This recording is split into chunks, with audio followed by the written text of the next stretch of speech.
Well, that's the thing is, it's like kind of when I started listening to guitarists who shred, I started to love them unironically, because at first I was just like, oh, I'll just listen to Yngwie Malmsteen because what a dick. And, you're listening to it and you're like, wow, this guy can really play. And then you're like, oh, I really want to listen to that other song I listened to 2 days ago. And you're like, oh, my God, I love Yngwie Malmsteen unironically. And you're like, oh, my God, this guy really does have a bucket on his head. Yeah. Oh, my God. Buckethead. How many records does he have? Like 50? There was a period of time where he was putting out like an album every 3 months. Wow. He's quite prolific. Yeah. Yeah. It cracked me up learning in adulthood that Buckethead played guitar on the Mighty Morphin Power Rangers theme song. Oh, did he? Oh, my God. It makes so much sense now. That's amazing. I kind of wonder how he ended up in Guns N' Roses, considering, you've got crazy Axl Rose, and then you got this guy wearing a bucket on his head. It's like, how do those two egos work? Maybe that was it. You're wearing a bucket, you're in. Yeah. Yep. Not going to have to compete with that guy. No.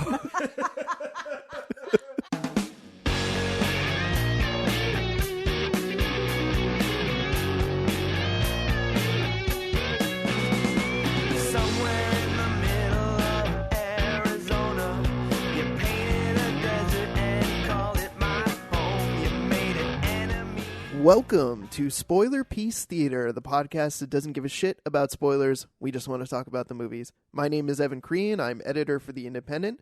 I am co-chair of BAFTA and co-author of your 80s movie guide to better living. I'm Megan Kearns. I'm the editor of Bitchflix, a member of BAFTA as well, and I'm a freelance writer and critic.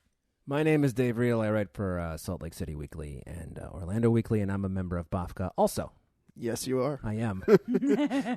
And Happy New Year, everybody. Happy New Year. Happy New Year. We are recording this on the first day of the new year, so you guys are hearing this episode shortly after. And just in case anybody is wondering, this is not the first day of the next decade. That's 2021. There was no year zero. I'm just throwing that out there.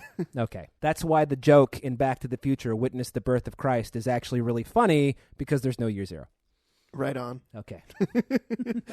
In the spirit of it being a new year, we, of course, are reflecting on last year. As you do. We are going to talk about our top movies from 2019. We're going to share our top 10s. Maybe talk a little bit more about some films that we didn't get a chance to talk as much about on the show. And that's our plan for today. It's a good plan. I like that plan. Let's it. kick this plan in the ass. Yeah. Let's do it. Yeah. So who wants to start? Who wants to reveal their list? Or maybe some issues with lists? Oh, yes, I will share my issue. So I love other people's lists because I'm judgy, and I love to see what I agree with and what I disagree with. See, that's funny, because I love other people's money. So it's all, we have something in common, sort of. We do, Yeah. sort of. But I hate making my own lists because I have an authority issue. I don't like following rules, and I never want to do a top 10. I always want to do like a top 14 or 16. So I'm always agitated with myself and have a lot of anxiety about narrowing it down to 10 because I have a 10, but I also have like 5 or 6 runners up that I'm like, but they're just as amazing, and I don't have them on there. So that's the struggle. 2 things about that. 1, thank you for saying runners up instead of runner ups. In case you haven't noticed a theme with me over the past 5 years, listeners. And the second thing is I kind of run. I don't like have an inherent problem with top 10s like you just described, but I do. If I get over 10, I'm just like, all right, well, these are all the honorable mentions. Like you can have 13. That's fine, So I'm on your side with that one. Woohoo! I like it. It is very hard to narrow down to 10 movies. There's always, for me, at least another 4 to 5 that are circling the list and cycling in and out even as I'm making the list. Yeah. Yes. And I always feel disappointed for leaving stuff out. Right. Like I feel like I'm letting them down. Yes. Like especially if they're a smaller film, like an indie film, I'm always like, oh, I want to put them on my list, to put them front and center so people know about them. But then I'm always disappointed because there's always something else, and I'm like, shit, I should have put that on. Yeah, I should have included that. And yes. I'm just hating myself for it. Yes. And I already hate myself enough, so, this is doubly no. We don't need any help on that department. Yeah, exactly.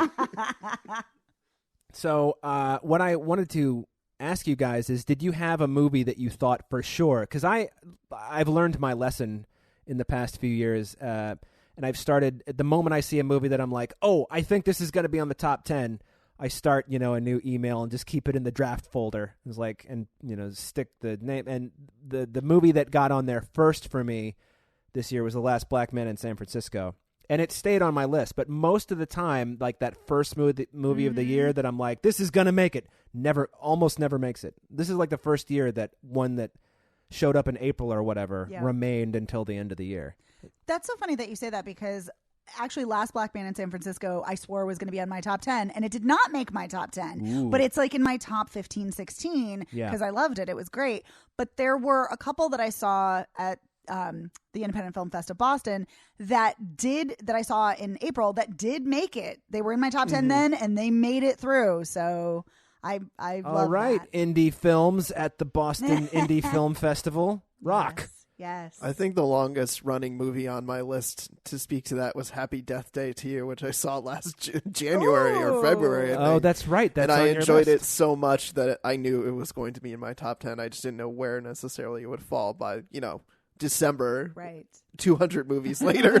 Yeah. I'm disappointed I didn't see that, because I just saw the first one a few months ago. Oh, It they're was both great. a hoot Yeah. in their own it was ways. great. So I wanted to see the sequel, and I just didn't get Yeah. a chance to. So I will have to see it. You for sure. And it's similar but different enough, I think, because the first one leans more horror and the second one goes more for sci-fi. Sci-fi, right? Yeah. Yeah. Oh, totally. And then the second one, it's kind of, maybe we should just talk about your list since we're talking about Oh, Happy Death well, Day right. to You. Let's do it. But Happy Death Day to You, I remember when I first saw that there was going to be a second one, like how is this even going to be interesting or whatever? Like, and then they were like, oh, we'll just do the meta version of Happy Death Day. And that's what it is, and everybody's in on the gag and they're trying to do this thing. And the thing that's funny about it, not funny, haha, more funny, strange, is it actually kind of works in its own way. It's not, it should be like really forced or really contrived. And I guess technically it is, but it doesn't feel like it is. No, it doesn't. And it's one of those movies that, well, I guess this would be spoiler territory, but there's a time travel element to it that doesn't. With the problem with time travel movies often is that you spend so much time thinking about the mechanics of whether this thing actually works or not, that you either like or dislike based on how much you think it's a viable thing. Right. And in this movie, I didn't worry too much about that. It was just the kind of thing that I watched and was enjoyable, and maybe it made sense, maybe it didn't, but that was fine with me. Nice. But that's great that you don't have to get bogged down by the mechanics of it. You can just enjoy. Yeah. Great. Now I'm more excited to watch it. Yeah. And Jessica Rothe, I think is her name, the lead in the movie, is just really good. She's so great. very She's funny. great, yeah. She has comedic chops and And a also lot of charisma. Yeah, a lot of charisma. Also a very physical performer. A lot of like great facial expressions. Yeah. Well, I'm going to look at your list because I know where I can find it very easily. Well, I did post it last night. Yes. Again. Yeah, well, I mean, we talked about, so to go down the list, Uncut Gems, we talked about that super recently. Midsummer, we talked about that extensively. Yes. Parasite. Technically, we talked about it extensively. What, Parasite? Yeah. Oh, for sure. We did, yeah. I mean, most of these films on this list we've talked about on the show. We've talked about pretty extensively. I would say... so Parasite, John Wick Chapter 3, Happy Death Day to You, Hustlers, Us, Loose, The Farewell, and Black and Blue. I feel like we've talked about most of these pretty extensively. Maybe Did we talk about The Farewell? I was going to say, I don't think we've talked very much about The Farewell. No, I don't think we did. I think Yeah. that's one of the few. And I think that's because we talked about it a little bit after seeing it at IFF Boston, but didn't really get a chance to cover it very extensively. And unfortunately, I haven't seen it super recently, so I don't feel like I can add a lot of great color other than to say it's just a really great story about cultural, about identity and about cultural differences, and not one that confronts those differences in a judgmental way, but really letting you live and experience what it's like in another culture and how they handle things, especially in this movie from the perspective of Awkwafina's grandmother is ill and no one is telling her that she's terminally ill. And so that's a big thing, is that, oh, we should be telling her that she's dying, and everyone's attitude there is, no, you don't tell people that they're dying. You let them live their best life, and when they die, they die. Right. And so, yeah, it sets it up as a thing that you think, oh, this could come at it in a judgmental way, or there could be some great, point there about how their approach is wrong, and she'll, Awkwafina will set things right, but it doesn't do that, which I love. She comes around to seeing their point of view and how it makes sense, but she still wrestles with it throughout the film. Right. So this was also in my top 10, and I loved The Farewell so much. I thought Lulu Wang did a spectacular job straddling the line between comedy and bittersweet drama, and it's just such a lovely film, and I think Awkwafina did a phenomenal acting job. I'm so glad that she's getting awards buzz, whether or not she gets nominated for an Oscar or not. I think this performance is great, and I completely agree with you, Evan. I think it's so wonderful to see, a different culture portrayed in an incredibly respectful and interesting way and not denigrated at all. And you're right. She struggles with what's the best thing to do because, of her, Chinese identity and American identity. And I loved this film. I thought it was wonderful. Yeah, it's really good, and it stuck with me because we saw it in April, May or something. I think it was closing night film. It was the closing night film. You're right. Yeah, of IFF Boston, which is usually around the beginning of May. So That's true. Definitely it definitely had staying power for sure. Yes, absolutely. I wonder if I'll feel the same way in 7 months because I saw it in November. So I saw it very recently, and I really enjoyed it a lot. And I remember for about the first 40-45 minutes, I'm like, why does everybody think this movie is so? I'm not saying I thought it was bad. I just was like, oh, it's good. I wasn't like it's blowing my mind. And then all of a sudden, it just kind of it's not like my attitude changed. My attitude changed.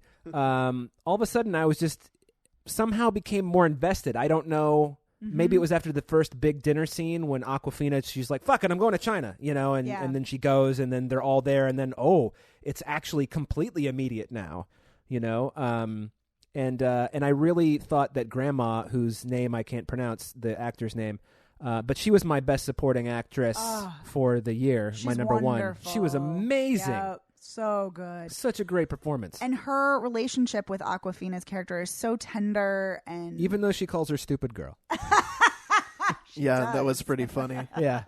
But in this very sweet, tender sort of, stupid girl. But even when they say goodbye, I think she calls her stupid girl. Yes. Yeah, even when Grandma's like sobbing when she's leaving. Yeah. I thought that was actually really, because, Grandma clearly had a soft spot for Awkwafina's character, like more than anybody else, even. Yes. And I wondered how the movie was going to play their goodbye, and it showed Grandma getting really upset that she was leaving, and I sort of appreciated that. Like, Grandma kind of runs after the cab a little bit. Yeah. And I was like, oh, wow, they really, it just, I always feel like when you get to those scenes in any movie, like they just misplay it. It's either too big or too small, and I feel like... the way that Awkwafina's character kind of held it together because she felt like she had to, and that kind of gave Grandma permission to be a little bit more emotional on her end. So I just really thought that was cool. I agree. And what I also love about this is there are not enough films with roles for older women, particularly older women who are not white. And to have a film that really respects older people and looks at the aging process and confronts death and how scary it is, but also that it doesn't have to be scary. Yeah. And I think that's great territory to explore and to feature. So I also appreciated that about the film too. Yeah. I like movies that have good roles for the olds. Yes, the olds need jobs too. They do. And not just like the same 11 olds that you see in all the American movies. Right, that's what I mean. It's always the same people. It's always the same white people. So it's great. Same white people in Morgan Freeman. Well, yes. Make an exception. Hollywood makes an exception for Morgan Freeman. Yeah. It's true.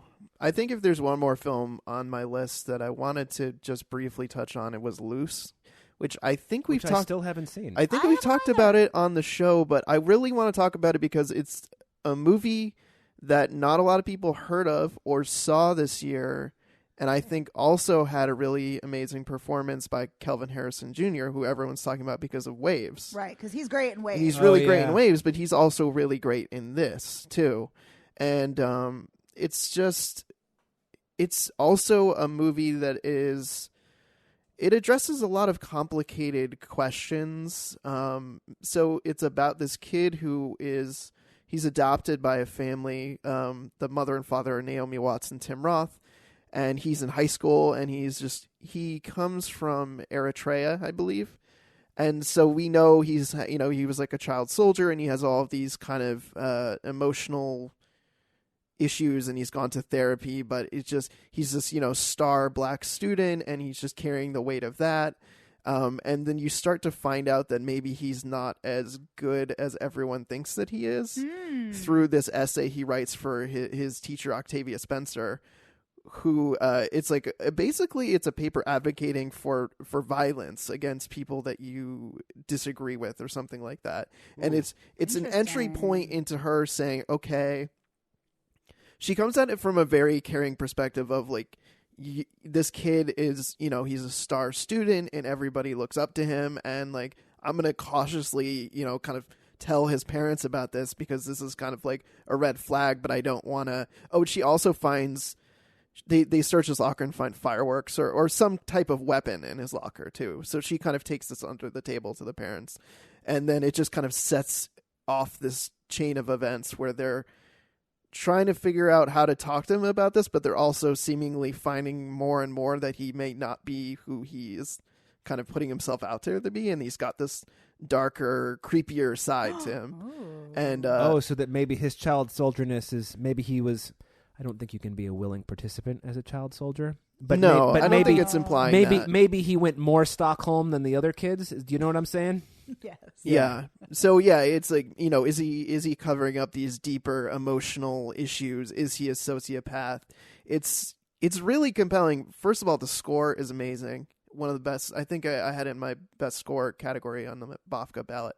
But yeah, it's got amazing performances. Octavia Spencer is incredible as this teacher. She's the best. Who's man. put in this like really complicated position of wanting to help him because of who he is and what his status means to other students. But then, yeah, she just finds herself in all of these situations where she's questioning why she's doing this, or even just questioning why she would do this for him, but not for another black student who gets in trouble for something. It's just, there's lots of great questions that this movie kind of dredges up. Uncomfortable questions that don't have neat answers, especially Tim Roth and Naomi Watts' adoptive parents. What is their role in this? Should they feel responsibility? How much responsibility should they feel for this kid who is, originally not their own, but has become their own? And like, where do you draw the line if he really is violent, or what? There's a lot of stuff to sit with. Yeah. I'd also be interested to see their dynamic, because how many times do people act on screen together? But they were in Funny Games, which is a very, very, very, very different movie from what this sounds like. Do you guys know Funny Games? Yes. I don't, actually. Funny Games is about, it's this fucking crazy Michael Haneke movie, which he kind of like trafficked in that sort of thing for a while. Yep. He's one of my favorite filmmakers. Big surprise. Ooh. I love him. And so anyway, it's about these two, what are they, like late teens, early 20s? They're these two kids who show up at this house to borrow some eggs, and what they're actually doing is they're kidnapping and torturing this family, and then they kill them all. And that's Whoa. Yeah, and it's almost a scene. It's almost entirely. It's like a scene-for-scene remake of another movie called Funny Games that Michael Haneke made when he was still making films in German, and it's even creepier, I think, than the German language version is creepy, but the one with Naomi Watts and Tim Roth is, I don't know. It's like he's like, I'm gonna make, and the whole movie is just about, basically, it's like, why do we like to watch things like this? That's basically what the movie is about.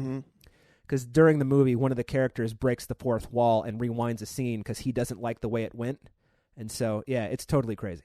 And everybody dies after the torture, the very dramatic torture, everybody actually dies completely undramatically.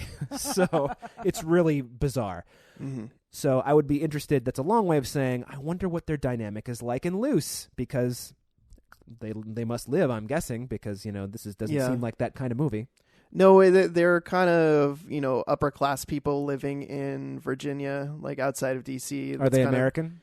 Yeah, because they're not American, so that's why I'm asking. I believe that they are in the movie. Mm-hmm. The kind of couple that comes home and pours a nice tall glass of red wine. Oh, sure. And sits there and, kind of uses wine to assuage their problems in their marriage and their life. The kinds of people who use phrases like, I'm going to have a glass of wine to take the edge off.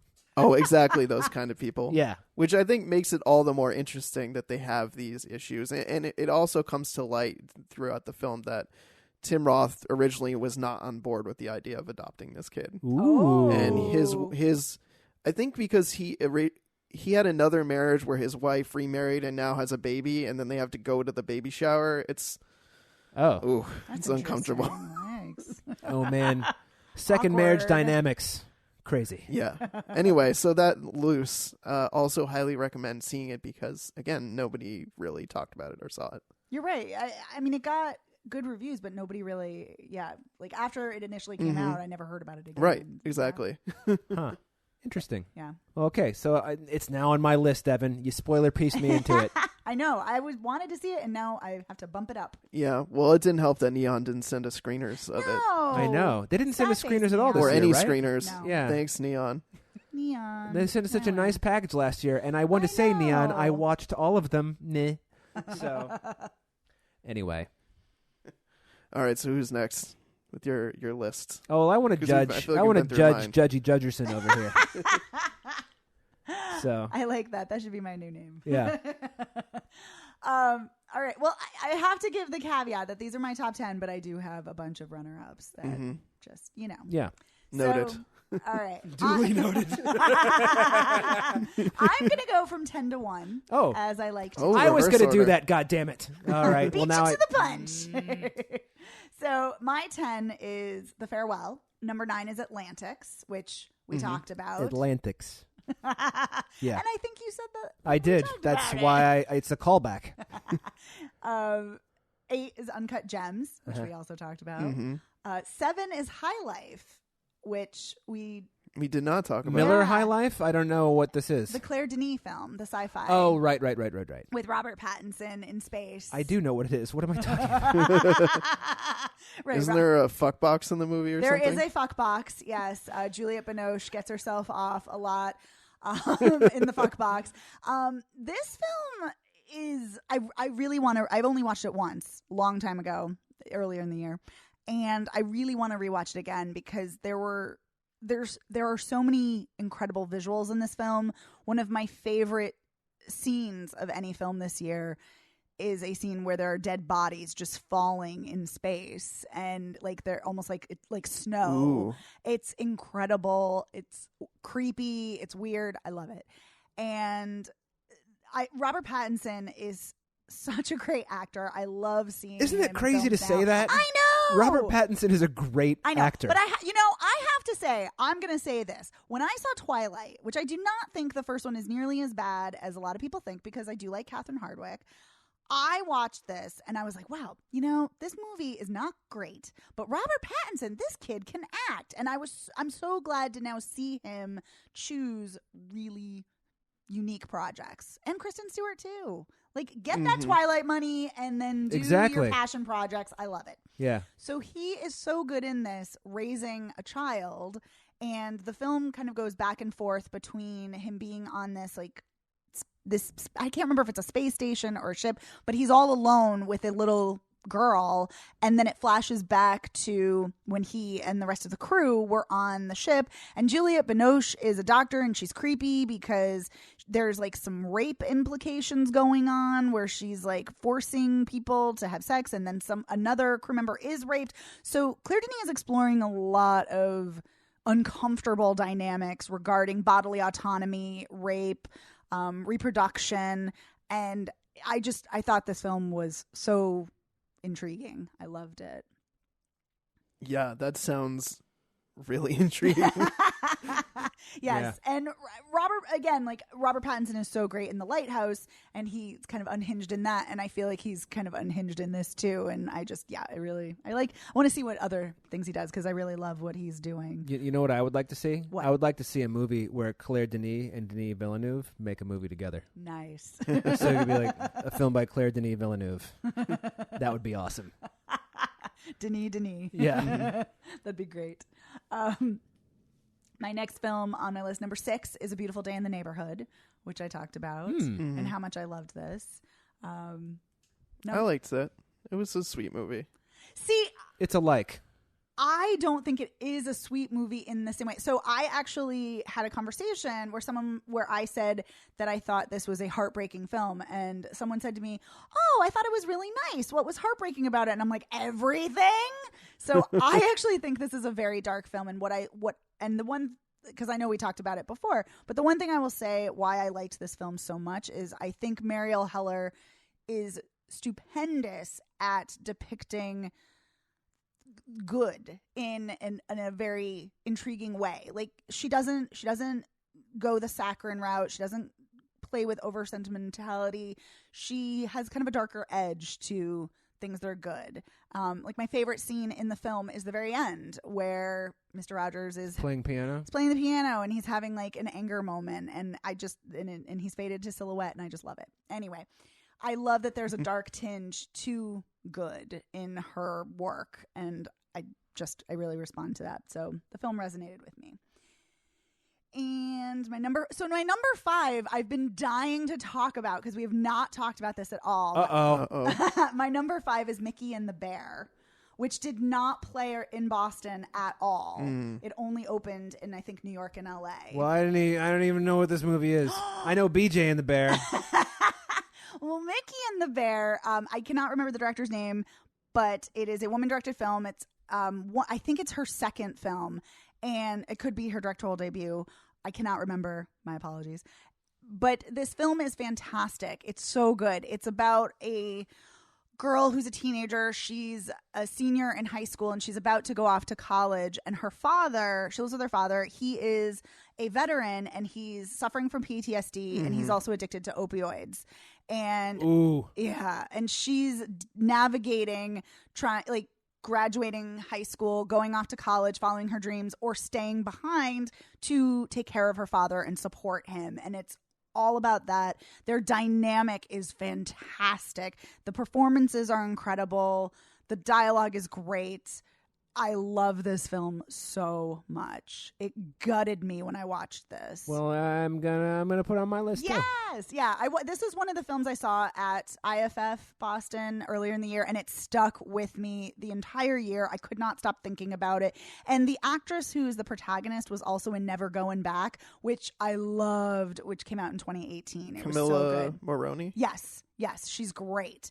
Speaking of an actor with charisma, she has so much charisma. She has so much depth. I love her. I want her career to skyrocket because she is just so talented and good. And the actor who plays her father is also James so Badgedale. Good. Oh yeah, He's so good in this. Yeah, he is pretty underrated, I have to say. Yeah. And that's the thing. I think this is an incredible, speaking of underrated, I think this is an incredibly underrated film. Not enough people are talking about this. I loved this so much. I want everyone to see it. It's great. You know why no one knows who James Badgedale is? Because we already have Liev Schreiber. So it's like the same guy, but like 10 years younger. So, whatever. And, You're like, we don't need another one of those. Yeah. For your satisfaction, Annabelle Atanasio Yes, thank you. directed this. Yes. It wrote and directed it. Yes, she did. And she was at the screening, and she was great, and I want to see more of her work. She's a regular on some show, right? Isn't she an actor also? Yes, she is. Yeah. Yes. I can't remember. Her name rings a bell now that you're saying it out loud. Yes. But I couldn't. And Annabelle. But, yeah. Anyway, I'm sorry. Please. No worries. But yes, go see it. Put it on your list. Watch it. It's great. And I'm also always a sucker for dysfunctional parental dynamic. And I also find depictions of addiction really fascinating. And this is also just the thing I will say is that so often with films about addiction, you usually see it from the perspective of the person struggling with addiction, and it's kind of interesting to see it from the other side. You don't see the Al-Anon side. No, you don't. And that's I really responded to that Yeah. in this because it is a different perspective. Totes. Yeah. While still being incredibly respectful to both sides. Loved it. Okay, my number 4 film is The Mustang, which is another film I feel like I'm the only one who talked about. I love Matthias Schoenaerts. He's great in this, and this is where he was. He was in. I don't know why you're making me No, laugh. it's because every time I think of him, I think of Rust and Bone. Which nobody saw, or no Americans saw, because it's a French language movie. But and then you have the amputee sex scene, which was I was like, oh, they're going for it, So yeah. Kudos. Yeah. But this film, this is also the directorial debut of a female filmmaker, and Matthias Schoenaerts is an inmate, and he's transferred to a new prison, and he's incredibly angry, has massive problems, anger issues, and he starts working on the horse training program where they're training horses to be in rodeos as well as horses for other things, other duties. And and at first he's really angry training this horse because this horse is incredibly difficult. No one's been able to train the horse. And there's this really disturbing scene where he punches the horse, which is awful. Okay, Joan's not going to watch this movie. Yeah, that's why I give that warning, because it is awful in that regard. But Rated R for horse punching. Yes. But then he starts to have a change of heart, and he starts to realize that he needs to confront his demons. He needs to let down his guard. He needs to be vulnerable. And then he and the horse bond. And the ending, I don't know why you're laughing at that. Because they're staying up, drinking coffee, smoking cigars. Yes. That's what I imagine Yes. when they're bonding. Yes, that's how they're bonding. Yeah. Anyway, I love a good animal bonding film. And the ending is beautiful. And it's wonderful. I won't make you spoiler piece it. I can spoil it. No, it's all right. I know that even though you are on Spoiler Piece Theater, that sometimes you're not a big fan of the spoilers. So, Well, just for myself. Well, that's what I mean. But I'll spoil them for other people. It's Oh, fine. all right. Well, here's a question, and it's going to sound like a joke, but it's not. I'm bracing myself. Is Matthias Schoenaerts the Mustang, or is the horse the Mustang? Both are. Ah, okay. There All right. we are. Got it. Yeah. Ooh, I agree. He is a stud.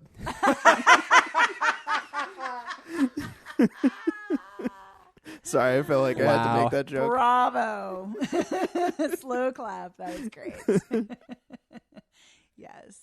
Okay. But yeah, they are All both. right. I mean, it's not subtle in that. I will be the first to say, yes, they are both a Mustang. They're both wild and can't be tamed and, whatnot. But I think this is an incredibly great performance from him. I always love seeing him. And I thought this performance that could have just been very routine, very formulaic. I really think he brought something different to the table, and I thought it has some beautiful cinematography, and it's also based on a true story in the sense that there are prisons that train horses to, and with the intention of having inmates, not only help have horses in society, but also to make them, not unlike the pit bulls and parolees. Not unlike. Yeah, I mean, Not it's good. unlike. It's good for people to work with animals. I think it Absolutely. helps break down barriers, and I think a lot of times people can communicate with animals in ways that they don't with people. Right. And this film really sensitively shows that. It really shows that he's just completely blocked off. He has a daughter that he doesn't talk to and doesn't want to talk to him, and he cannot connect with people at all, and he cannot connect with himself, but he can connect with this horse. And what also is interesting is that as the film goes along, he realizes this horse should be free, and he doesn't think this horse should be exploited and used. And Now, so, see, that makes me think that maybe this movie isn't as good as you think it is. why? I don't know. You describing that plot point makes me feel like, well, of course. of course there's going to be this wrench, this flaw in the ointment, or fly, depending on where you were raised. Depending. So, yeah. But really, I'm just saying that to add tension that doesn't need to be there, so don't worry about it. I mean, it's not unlike Lean on Pete, which was also one of my favorite films. I loved from Lean on last year. Pete. It's amazing. I was so ready to like have Joan watch Lean on Pete, and then when Pete meets his no. I was like, nope, Nope. she's not Nope. seeing this. Nope. Yeah, I know. Yeah. My roommate, when I was watching the film, he was in his room, and I think I let out a blood-curdling scream, and he's like, nope, I'm not watching that. And I'm Yeah, like, nope. yeah. The thing that's really horrifying is you know that it's coming, and it's still every bit as horrible. It's gut-wrenching. Even though you know it's coming. It's like 100%. telegraphed everything, and then Yes. it happens, and you're like, it was still horrible. Yes. Yeah. Yes. So, So sign of a good film. absolutely. Yeah. I mean, and that's the thing. This film reminded me a lot of Lean on Pete in many ways. So anyway, I loved it, even if maybe not everyone here would. Okay, back to my list. Number 3, Marriage Story, which we talked about a lot. Yeah, Sure. we did a whole episode on Marriage Story. Sure did. My number 2, Parasite, which we talked about a lot. Yeah, we did. Sure. And my number 1, which was a hard one because Parasite was my number 1 for most of the year. Mm-hmm. Number 1, Portrait of a Lady on Fire. Lesbian love story by a queer woman filmmaker, Celine Sciamma. I love it so much. Sounds like So it checked much. all the right boxes. All the right boxes, yes. But, Oh boy, now I realize that also sounded bad. Oops. Oopsies. Oh, I didn't even think about it. I didn't as think soon about as you it. said it, I was like, oh. But yes, I loved this film. I cannot say enough great things about it. The cinematography is great. The acting is exquisite. The dialogue is fantastic. The tension, the subtlety, the female gaze with the camera, everything is just working in this so beautifully, and I love it. And the thing of it is, I was kind of, I don't want to say I was eager to see this, but I was also skeptical because I was so excited to see this. I was like, oh, it's going to tick all the right boxes for me. Yes, I'm saying it again. Yeah. But I was like, maybe I'm too excited to see it. Like maybe I'll be disappointed. Yeah. And no, I was not. It was brilliant and genius, and I loved every moment of it. Isn't that the best when you're excited to see a movie Yes. and then you're like, oh, God, there's no way it's going to be as good as I think it's going to be. And then Right. it is Yes. or better. Yes. It so Yes. happens. It's so rare. It is but when rare. it happens, it's like, yes. Yes. So 100%. it's like every time I watch Hiding Out, it's going to be, I'm like, will it be as good as the last time I And you're saw like, it? And yes, then it is. Will. Yes. Yes, it He will. barely gets on the commuter rail every time. But the last thing I will say about Portrait of a Lady on Fire, it has one of the most spectacular endings. If you've seen Call Me By Your Name in the last shot with Timothée Chalamet sobbing into the fire, this is very similar to that, but I think so much better. Not that we need to compare, but I'm going to. And it's the last shot is a shot of one of the main characters' faces and her sobbing as she listens to an orchestra playing, and it's just spectacular. And I love it. And I want everyone to go see it when it comes out February 14th. Yes, we Of this still, year. unfortunately, in Boston have a ways to go before that comes out. Exactly. Oh, there was a whole big debate on whether we should include that in the 2019 movies, right? There was. An There was. unnecessary debate, I might add, Yes. but okay. I would agree It with has that. been litigated. Litigated, adjudicated. We do not need to relive it. Yes. I'm sorry. The co-chair has banged his gavel on this one. Yowza. Okay. All right, Dave, what You're you got? up. Well, it's kind of funny that my list is exactly the same as Megan's. That's nuts. No. Well, I'll just, this was a hard list for me this year because I felt like, given my mood, all 10 of these could have been my best film depending on when I wrote this. Right. You know? I'd seen them all, like, depending on what side of the bed I woke up on, whether the kids were home that day, whether, I had people, in from out of town, whatever. So, my number 1 was Marriage Story, which was a Nice. late addition to the list and very high because usually they always shuffle around. It's like you stick, in this case, 1917 is number 7. And for a while there, 1917 is like, this is the number 2 film of the year for me. Oh. And then I was like, nope, I like Last Black Man. But nope, I like Uncut Gems better. No, so so Marriage Story. Number 2, Little Women, which that could have been my best film of the year. I'm so upset, and I'm angry at myself I didn't put that on my top 10, because Yeah. I watched it a second time, and it's genius. I watched it a second time, and I'm like, I think that all of the questions I had about it are still valid, but they don't matter to me as much this time. Right. I just enjoyed it more the second time. And just to watch Saoirse Ronan's fucking flawless performance. And we can't forget Florence Pugh. Oh, of She's course. so good. I know. Her, I don't want to call it a diatribe because she fucking earns the shit out of it when she's talking about what marriage is to Laurie. Absolutely. And it's just Absolutely. like, you could have given this speech yesterday and it would be just as relevant, except for the actual ownership thing, which is just a technicality. Right. But I know I got an eye roll for that too. Did I roll my eyes? You did a little bit. I don't know if you were rolling them at me necessarily. I swear. I was rolling them at the patriarchy, not at you, I swear. Yo comprendo. It's all right. So my number 3 was Parasite.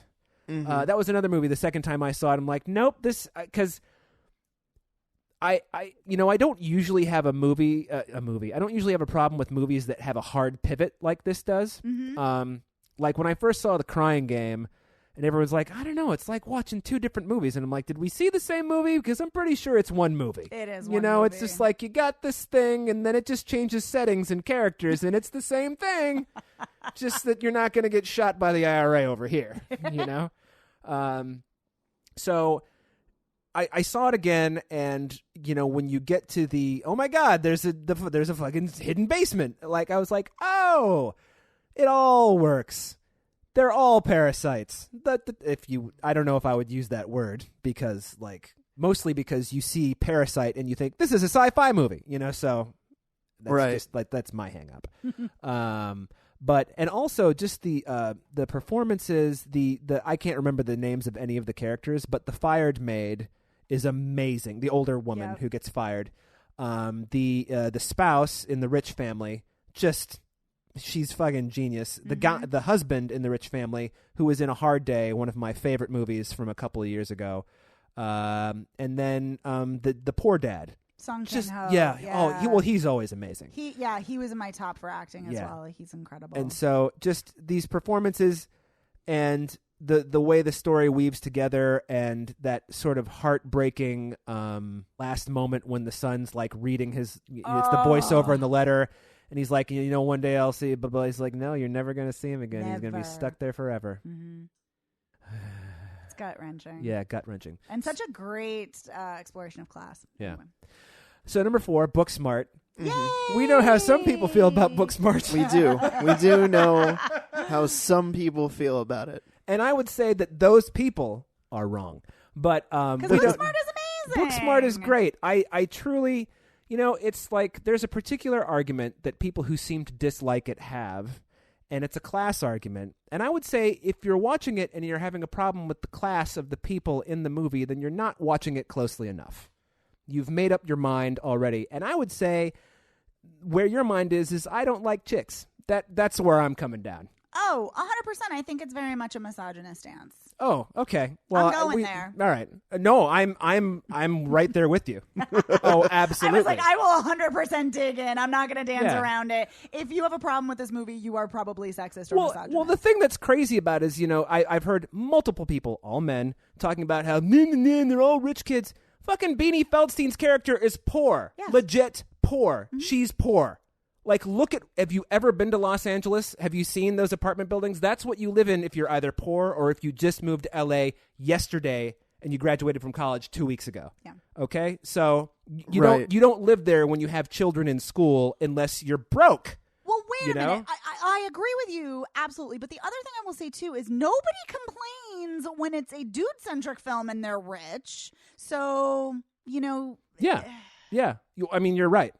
I didn't even think about that, which is probably because nobody complains about it. Exactly. So. And the other thing I want to say about Booksmart that I think is just wonderful about it, it's so rare to see a queer coming of age, sexual awakening handled in such a sensitive way. It was wonderful to see. I loved it. Well, it's kind of the queer. I don't know if you want to call it the the sort of sex scene. I don't know when Caitlin Dever and I can't remember what her name is, Diana.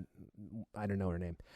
They're in the bathroom and they're doing their thing, and Caitlin Dever makes a mistake. Right. And I feel like in a lesser movie that would be played for laughs. Right. And in this movie, it's just kind of like, no, you're new at this. It's cool. Exactly. You know, it's just like these things happen. You didn't hurt me. It's fine. Let's move on. And, and then she throws up.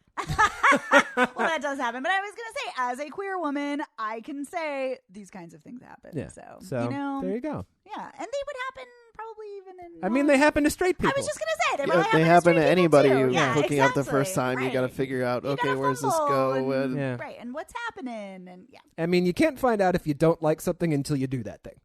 Probably. I would say usually. Yeah. Yeah. I mean, there are a couple of things that you would be like, yeah, I don't think I want to try that. Yeah, I think I'm good. There's definitely that, but you know, at the same time though, you're still not sure. I mean, you think you know, but you don't know. You might not know. So anyway, so Booksmart, and also as a big fan of Olivia Wilde, her whole career, I was very excited to see this, and then it was good. It was like one of those moments. It was as good as I hoped it would be. Same. I agree with you on that. Olivia Wilde was my number 3 director choice. I love that. Bong was my first, of course. And second was Greta Gerwig. Nice. And I, it's like I was saying before, I could have switched those two, Bong and Greta Gerwig and Little Women and Parasite, and my list I think would have still been right. Yeah. In my mind. Number 5, Uncut Gems. This is one of those movies that I really loved, and I really like Adam Sandler's performance in it, but he's one of those performers for me who is so much him that even when he's actually good in something else, and it's not really his performance per se, he's got a voice that is so specific that I just hear Adam Sandler, you know? It's kind of like, that's how I feel about Brad Pitt. It's like Brad Pitt's voice, Brad Pitt enunciates, except in Snatch. And he just enunciates, and he enunciates, and everything is perfect. And so I just think of Brad Pitt in that way. Even when he's great as Billy Bean, I'm like, you couldn't be less like Billy Bean if you tried, you know? But okay. So Uncut Gems, and I love the final scene, even though we all knew it was going to happen, right. But it's great, man. But that's the thing that makes it so fantastic. Like we were, talking about when you have a turn and you expect it, and it's still wonderful. Oh, it still worked. It still works. Oh yeah, because that film is so tight in how it's shot and edited. Yeah, I cannot believe the filmmaking, like the camera work in that movie is stunning. It is spectacular. So good. Number 6, Last Black Man in San Francisco, which we talked about extensively on the show years ago. Great film. Months ago, I should say. But a great film. Great film. I think what really made that movie, it's the story is good, but I think the direction is great. And whenever those guys write a great screenplay, man, I can't wait to see what they do with it. Yeah, because the screenplay is good, but it's not amazing. No. So I think that movie works because of the direction and the performances more than anything. I was going to say the camaraderie between the two men is absolutely phenomenal. 1917 is my number 7. It's really irking me, people who can't get past the one shot thing. But that's all right. I don't know what you're sighing. No, you're like, they can't get past it? What can't they get past? There's a very well-respected film critic who I respect, who her entire review is basically like, everything's so forced because of this gimmick. And it's like, I think we saw a different movie. I really do. I do too, because I didn't see it as a gimmick. Yeah, well, it took me a good half hour. I was about a half hour into it. It was right before the German plane crashes. Oh, yep. And I was like, wait a minute, this whole movie has been one shot. It didn't even... I mean, it's a fake one shot. But I was like, it's a fake one shot. But but that's what it's going for. I think, and you can argue it's a gimmick, and I'm always... And technically it is a gimmick, of course, but so are a lot of things. But I think for this, it works. Absolutely. So my number 8 is Honeyland, which is a documentary about keeping bees. I love that you have a documentary. I always have, at least, not always. In the last 3 years, I put documentaries in. I think maybe my best movie, or number 2, a year or two ago, was a documentary. It was the one about the L.A. riots. I don't remember what it's called, of course, because I haven't seen it since then. It's John Ridley, the guy who wrote 12 Years a Slave. Yes. Right. But Honeyland is, about a Macedonian beekeeper and how hard life is, and so you can imagine what kind of movie it is. But it's hard to do great photography in a documentary just because there are so many variables. But this movie, it's a beautiful movie, and this lead character you really care about, and it's just what a fucking challenging's not even the right word. It's not a big enough word. What a set of circumstances under which to live. Number 8. No, that was number 8. Number 9, Once Upon a Time in Tarantino Land. Mm-hmm. And I am usually anti-changing history like he likes to do, or has done once before. And I was okay with it this time, because I was like, I think maybe life would have been better if Sharon Tate hadn't been killed. I don't know. So, Yeah. so there's that, and it's. I'm not generally. I'm hot and cold on Tarantino. I like some of his movies, and I really don't like some of his other movies. Like, I think Jackie Brown is fucking. I love Jackie Brown. I could watch Jackie Brown once a week, but if I ever had to sit and watch fucking Inglourious Bastards again, I would kill people. Oh, Yes. See, that's one of his I like, and Yeah, I felt very same. lukewarm on this one. Ah. And I hated this. Ah. Well, there you So go. Interesting. We See? have a diverse array Yeah. of opinions here. And my number 10 is Sword of Trust, which I just Nice. loved. Yeah. I loved that movie from start to finish, and I wanted to move it higher, but I was like, it's just, it doesn't want to be that, and it doesn't want to be the best movie of the year, and it No. it just is what it is, and it knows it's good, and it's happy where it is. I respect that. Yeah, and I just thought, and we're going to give Maron a showcase to act, and we're going to give him a showcase to write the score, and all of the other performances are great, and it's just, and also that carpeted van was amazing. So This is true. This is true. So anyway, so that's my top 10. There you go. Nice. Yeah. So, are there any films you guys wish had made your top 10, or any films that you Oh think? boy. I know we could probably be here like all day. There were a couple of 2018 films that I wished I could have put in this year's thing because I didn't see them until 2019. I was like, last year would have been a thing, but You're like, curses. yeah. I mean, when you have a baby in the fourth quarter, you just don't get to see a lot of the awards movies, Oh, baby. I know. Messing up your film watching. I know. Ted. All right. Ted. It's very con of you. Con. Yes. I've told you we've started calling him Tedzilla, right? Yeah. Yes. Yeah. I love For good that. reason. I So love anyway, that. those are my 10 movies. I can't think of anything off the top of my head. I probably should have thought about it beforehand. But I can't think of anything that I would add that I didn't put in there. The movies that I did remove, I'm fine with having removed them and them being my 12th or 17th or whatever. Nice. So. I like that. I like that you're Yeah. firm on those. Yeah, I feel pretty good myself. There were a couple that were circling my top 10, but I didn't feel too guilty leaving them out. Nice. Okay. I'm impressed. I Yeah. guess it's just me who's like, Well, it's like you said, you don't like your own list sometimes. I don't. I love other people's lists, and I love the decisiveness other people have, and I'm an anxious bundle of nerves all year long about my list. Wow. So yeah. This is the first year, though, I really felt pressure to get it right, just because, I started keeping the list so early in the year. Yep. And I was just like, oh my God, what, And see, that's what I do every year. Yeah. Is I start it very early so I can think about it, ruminate on it. Yeah. So I will say the films that I wish I had made my list were Little Women, as I said, The Nightingale, Us, Midsummer, Tigers Are Not Afraid, and Booksmart. See, I would never put Us on anything resembling a best of list. If only because of that big third act. This is what all went down. Yeah, I mean, Scene. and that's ultimately why I didn't put it on my Yeah. list, because I think the film falls apart. I do. Yeah.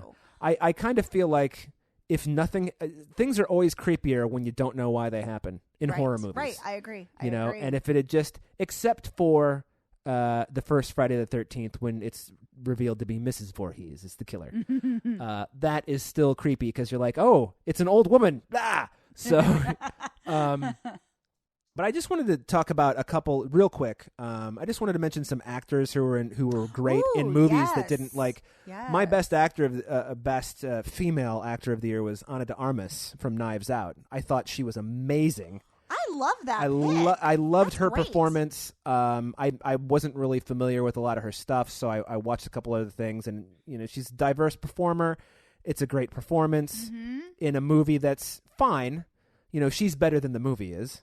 I would agree with that. So yeah. there's that. I wanted to single out Eddie Murphy for Dolomite Is My Name, because if you wanted to see Eddie Murphy play every, I feel like, unfortunately, a lot of his roles, he has to be one note because that's the way the character is written. Right. And this is an opportunity where he really gets to go to a lot of different places. And so it just shows him just the range of what he can do, which is anything. And I already talked about Grandma in The Farewell. And then Sterling K. Brown was my best supporting actor. Sterling K. Brown, I think, was mine too. No, he was my number 2, but yeah, he's amazing. I think he'll always be my best supporting actor. Yeah. I don't know about my best actor because I haven't seen him Yeah. in any best actor roles yet. Right. But I'm sure he'd actually probably be the best then too. Yeah, he's just good every He's place I see him. Fucking great. We're in the middle of so watching good. this season 3 of Marvelous Mrs. Maisel, and he's in it, and he's fantastic in that Wait, too. what? He's Yeah. in Marvelous Mrs. Maisel? Okay, I Yeah. did Well, not now I have know to that. watch that show. Yeah. Same. I feel the same. She this season is touring with a black musician. His character's name is Shy Baldwin, and Sterling K. Brown plays his childhood friend / manager. I'm in. I was sitting on the fence on that show, and now I'm in. Yeah, now I'm into. All Yeah, right.